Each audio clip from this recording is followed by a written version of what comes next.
was a week ago Wednesday was the last time Joe Biden was seen in public. And ask yourself, in your life, have you ever gone 6 days without seeing the President of the United States somewhere in public?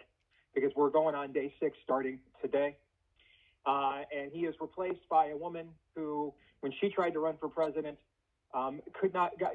garnered so little support, she couldn't even make it to the Iowa caucuses where I live, and dropped out of the race without, I mean, you and I got more delegates in the 2020 Democratic presidential nomination primary than, or just as many as Kamala Harris did, and we weren't running.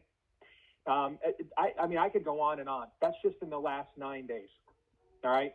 A month ago, it was a conspiracy theory and New York Times said you were guilty of a conspiracy theory and cheap fakes talking about Biden's mental state.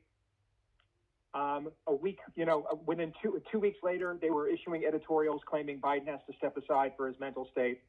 Hey, we learn new facts. You could always say, hey, I learned something new. No one ever goes back, though. You ever notice this, Bo? No one ever goes back and says, hey, we were wrong about that. Right. You guys were right. And so no one ever does that, which tells you you're being gaslit. Okay? This isn't humility, new information.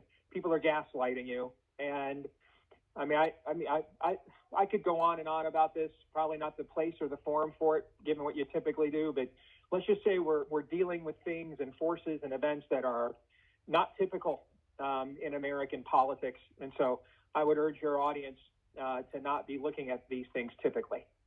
Okay, one more before we go to Michigan football.